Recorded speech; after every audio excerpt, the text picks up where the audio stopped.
हमारे भारत में एक शंकर भगवान के नाम अनेकों हैं, महादेव, शिव जी।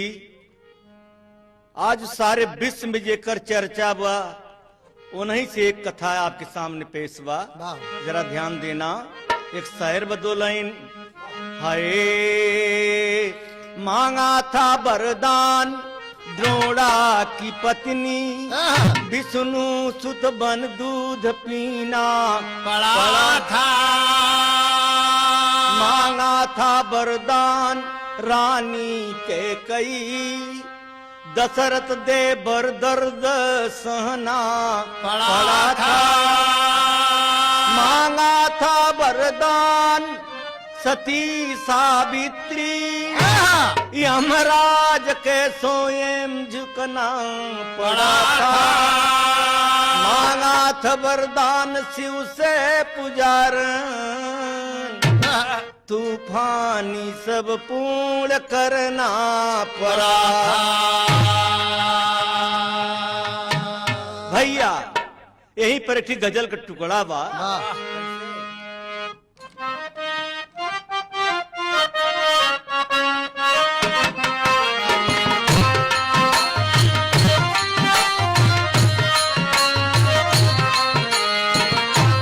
यही बोल बा, चलो चलो अजमेर में ख्वाजा मदीना हम भी देखेंगे। चलो अजमेर में ख्वाजा मदीना हम भी देखेंगे। चलो अजमेर में ख्वाजा मदीना हम भी देखेंगे। वाह भैया, यही तर्ज में कहना है बाबू। चलो अजमेर में ख्वाजा मदीना हम भी देखेंगे। तो बोल यही में बाका कवि ने लिखा, रहो रहो इंसान बन धरती पर, ये धरती इंसानों की है। रहो इंसान बन के ये धरती पर, ये धरती इंसानों की है। सब मजहब से बड़ी कीमत सतगुरु पहचानों की है।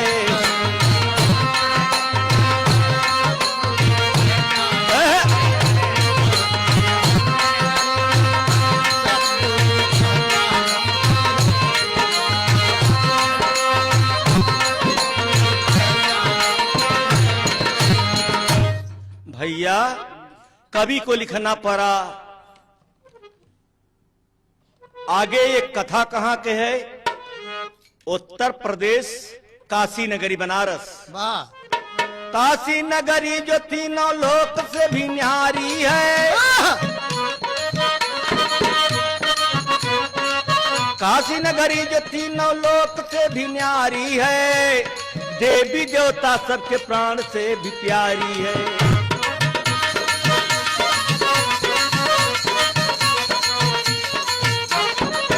देवी देवता सबके प्राण से भी प्यारी है। वहीं पुजार इनका एक छोटा सा परिवार, वहीं पुजार इनका गरीब एक परिवार रहा। वहीं पुजार इनका परिवार एक गरीब रहा। पति था अंधा लेकिन वो भी बदनसीब रहा।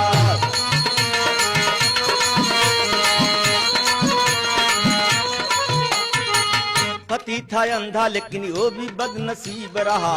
एक था लड़का जिसकी दुल्हन भी मतवाली थी, दर्द यही था कि उसकी भी गोद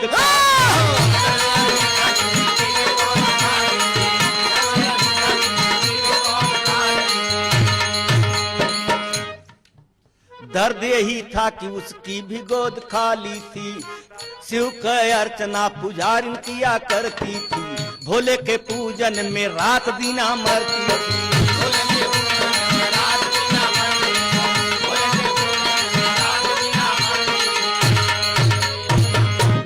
बड़का भैया वो पुजारिन का परिवार गरीब, पति अंधा रहा और उसकी पतोह आवत हो गए 20 साल, उसका बच्चा कोई नहीं पैदा भ। वाह, तीन परेशानी। और खाने पीने के दिन भर में मांगे जाते हैं, मेहनत करें फिर भी पेट नहीं भरता, परेशानी तीन ठीबा। यही पे की तर्ज हो गया। वाह कैसे ब्रिज नाचे चहुओर, बसिया बजाउल कन्हैया।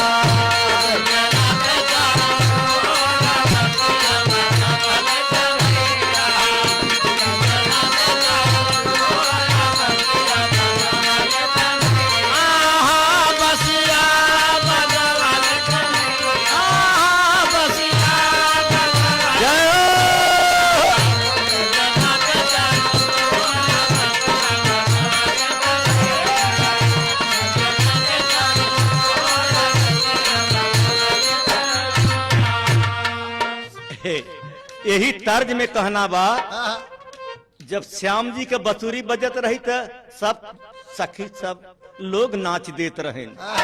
यही बोल में कवि के भाव देना पड़ा एक तर्ज में का, ओ पुजारिन का कहता भोले बाबा का, कहती हूँ कर जोर, कहती हूँ कर जोर, बिनती सुन हो शिवदास।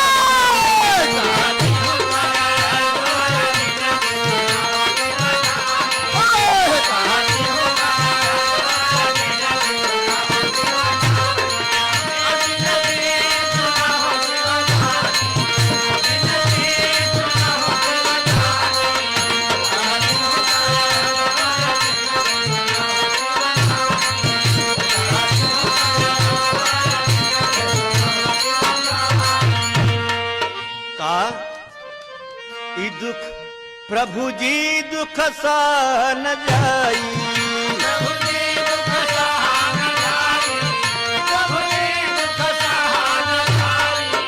दुखिया पर हो सहाई,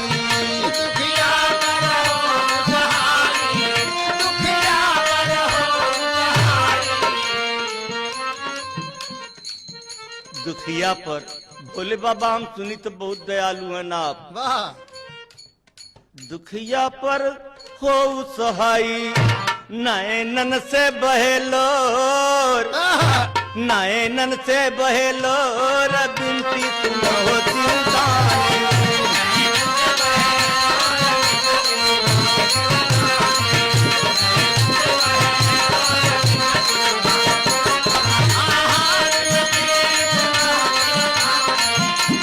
वाह भैया,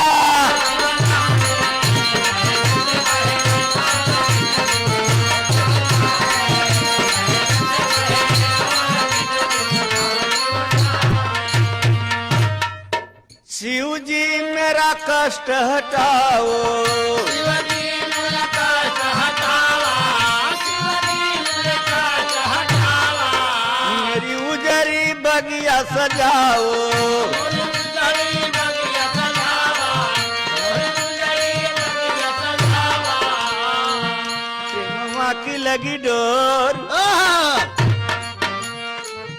प्रेमवा की लगी डोर, बिनती सुना हो शिवदानी।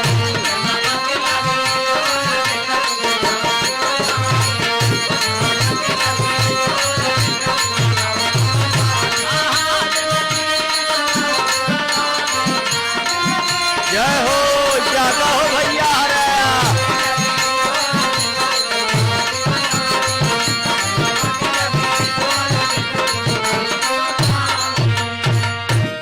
बाबू साहब यहीं पर टेरी के बोल बा, अरे अमर से अवनिया साका करे, अमर से अवनिया साका करी, पपिया ये कबूद पानी के बदे पियासा, अमर से अवनिया साका करे।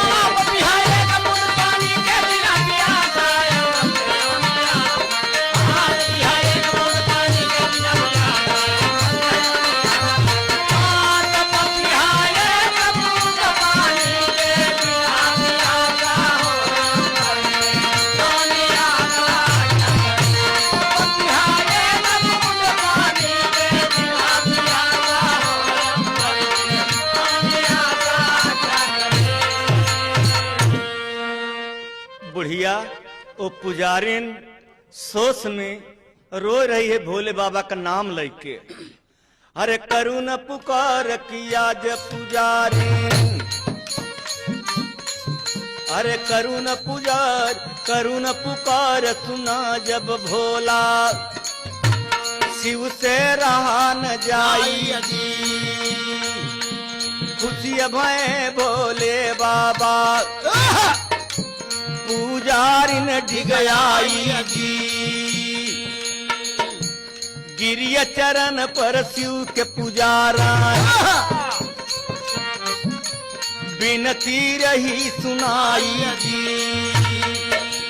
घट घटवासी अविनाशी दुखिया पर हो सहाय।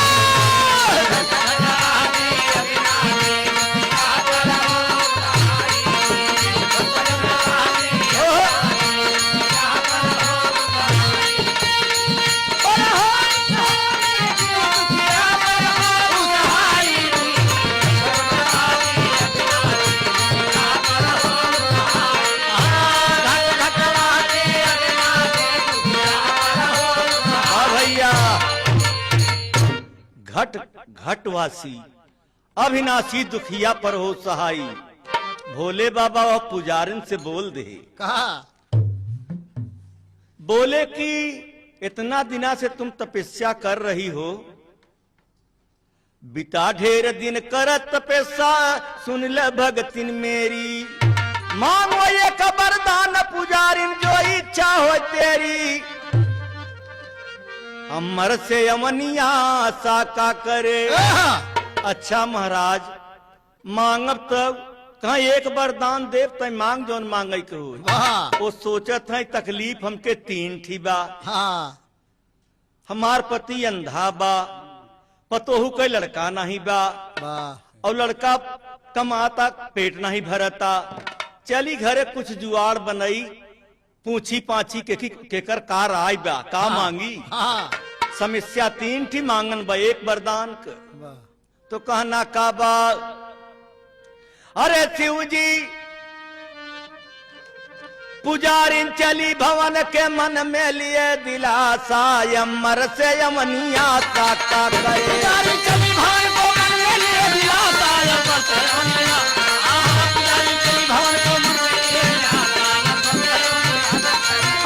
पुजारिन चली भवन को मन में लिए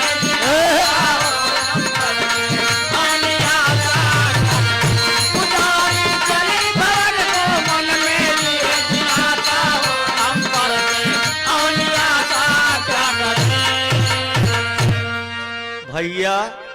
पुजारिन गईन घरे राय बात मिलावे पतोहू से, बेटवा से, अपने पति से राय मिलावे गई होत का बा, मांगे के कह झगड़ा फंसी गवा,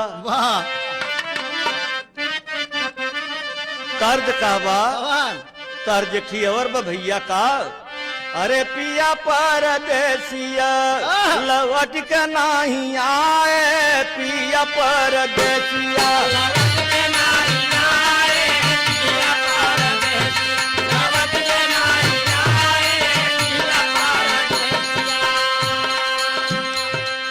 सरदी करातिया तभी तय न बिताए, पिया परदेसिया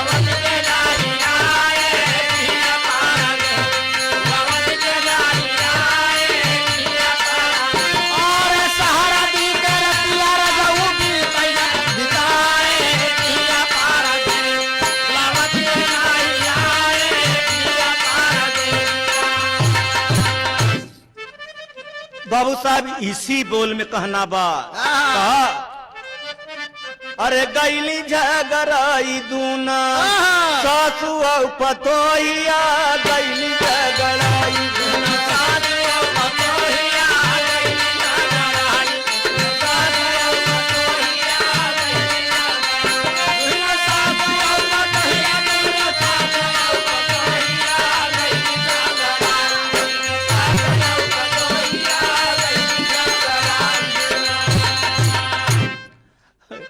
पुजारिन रोवत हई, एक ही वरदान का भगवान दे जौन झगड़ा लागे चाहता।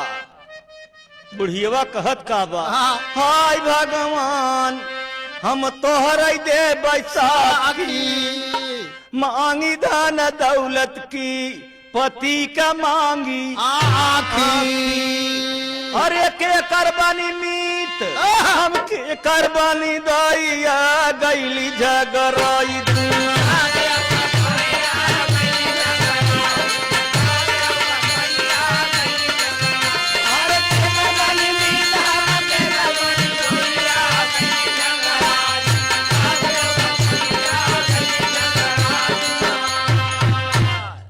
भैया पतोहिया सुने से नाराज हो गई बुढ़ऊ कहत हैं जातू हम कभू आँखी नहीं देखे कि दुनिया कैसन होते अखिये मांग ले तू और तब से तो पतोहिया गरम हो अरे और सुन के पतोहिया हजारन दे तगारी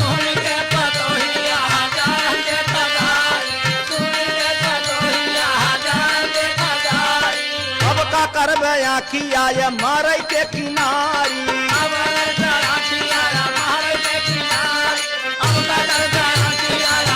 अरे बेटा पतोहू हो के लागे नहीं मोहिया गैली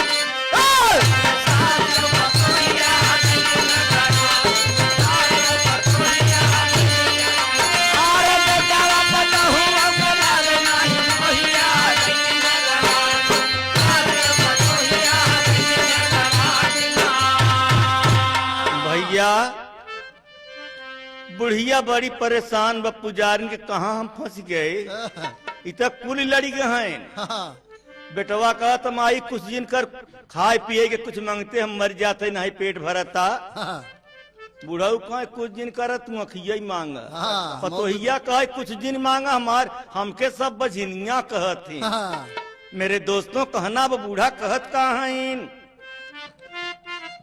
मेरे दोस्तों बुढ़िया सोचता कि करी तो का करी हाय भगवान हम कौनी ओरी जाई एकठी वरदान दे के दिए झगड़ा लगाई अरे घर का पहरानी सब बने नीर मोहिया करन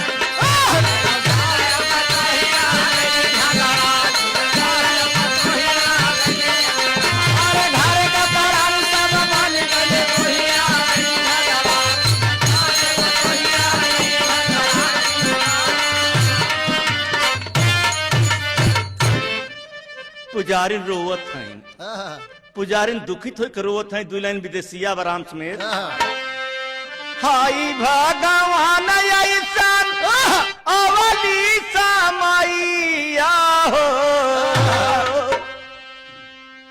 अपन भलाई सब सोचता विधनमा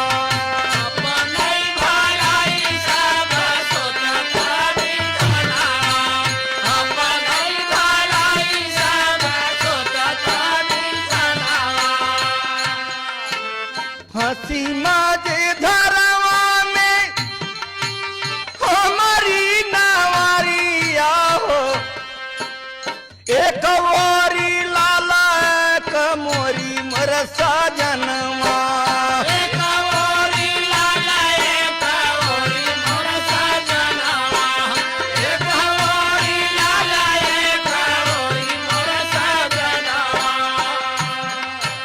जन्म के अंधा हमारा सजना मारी कबहू सूरतिया न दिखले नयनवा कबहू सूरतिया न दिखले नयनवा कबहू सूरतिया न दिखले नयनवा हमारे पतोहिया के बाजिन कही बोला वही सब गोदिया में भैले नहीं एक सनतनवा गोदिया में भैले नहीं एक सनतनवा गोदिया में भैले नहीं एक सनतनवा करुण आवाज सुने नारद मुनि जनिया हो घूमता घूमता गए पुजारी के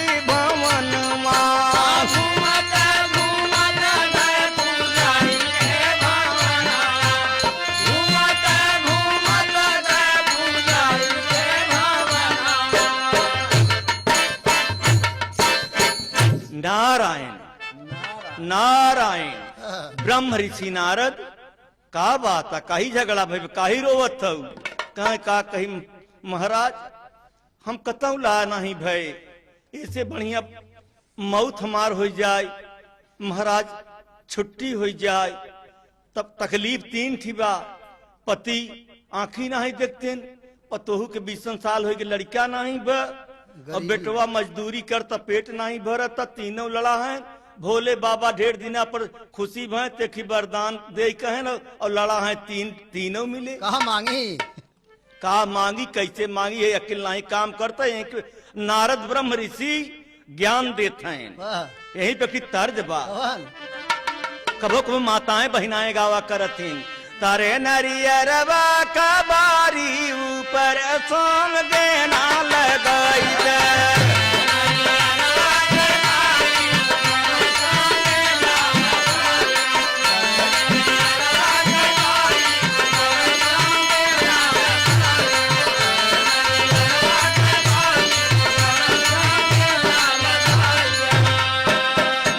यही बोल में पुजारिन कहते हैं नारद बाबा से, हाँ बरदी हलेन त्रिपुरारी, हरज मोरी सुना बीड़ा धारी।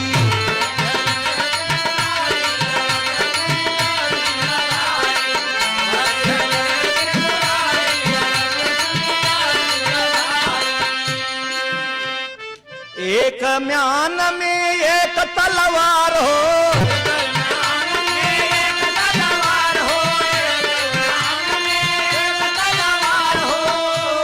कैसे साथे करी हम तीन वार हो, कैसे करी तीन वार हो, एक ऐसा थे कैसे करी तीन वार हो।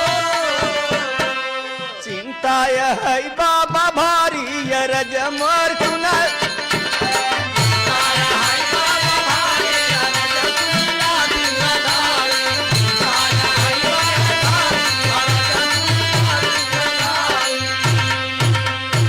बाबा जी हम तो सुने हई, तोहरे समान नहीं कोई मुनि जगत में महान हो, हम यह ज्ञानी के दई दे कुछ ज्ञान हो।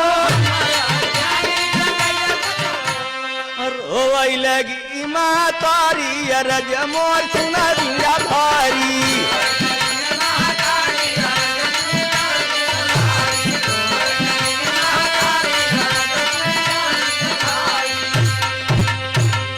अच्छा माई केहू से भेद बताऊ जिन, हाँ हम ज्ञान तो के देत हई, परमात्मा की दर्शन कर, प्रभु के दर्शन कराए के नारद जी जतन का बताओ थे जुगती। वाह दुल्हनिया लाबा अरे माधुरी जबानिया से बोले नारद ज्ञानिया हो रामा।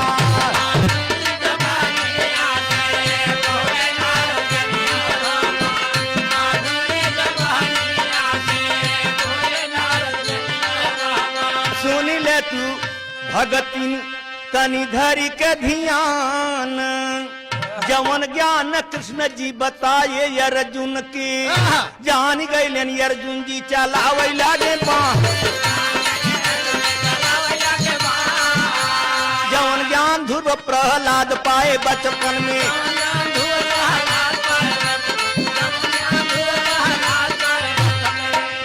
ब्रह्म ऋषि नारद तब दिहले ज्ञान।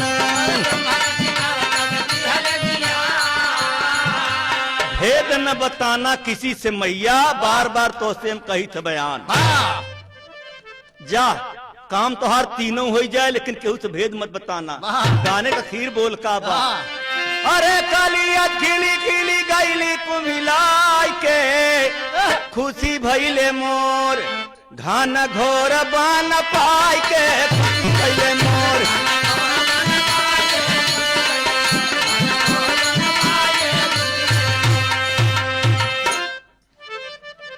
बुढ़िया बड़ी खुशी में कहता बाबा हमके एक ही वरदान दे, तोहरी बचनिया नाथ सुना जाए नाई खाली, और देखे पति नाती खाता सोनावा की थाली।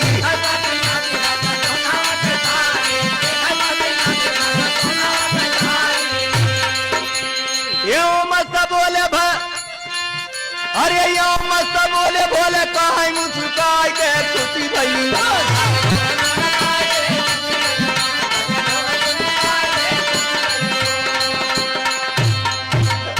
बड़ी खुशियाली एक वरदान में कहे महाराज हमार पति सोने के थारी में अपने नाती के खाद्य खाए तीनों काम एक में हो गए लड़का हो गए आखी मिल गई गाना बजाना होता गाना होता खुशियाली में 20 साल के बाद बजनी के लड़का भवाबा तारानिया तोहारे तजन में लालनवा हमन का मनवा लल चाही हो कन्या तोहारे काजन में लाला नवा मनवा लाला चाहिए कन्या तोहारे काजन में लाला नवा मनवा लाला चाहिए अरे सखिया सहेली सब नाम आंगनमा में ना जाई हो और रनिया रही रही झुलुआ झुला गजब निकला गई हो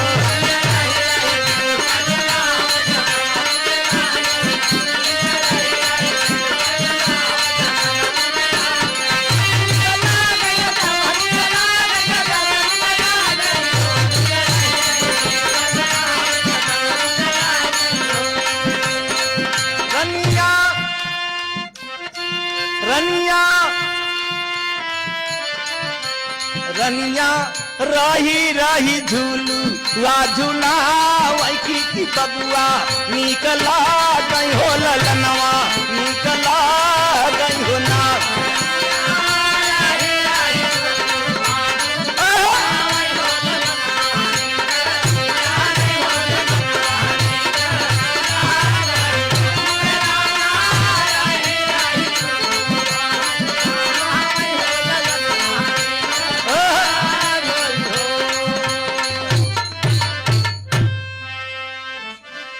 एक बुढ़िया के तनी खुशियाली अगल बगल के दिखवैया मार खुशी के मारी गीत बुढ़ऊ का करते अरे झुलाई रहे झूलना आ जाए वादी झुलाई रहे झूलना आ जाए वादी झुलाई रहे झूलना आ जाए वादी झुलाई रहे झूलना अरे मौसी उनकर लगे आई घुना घुना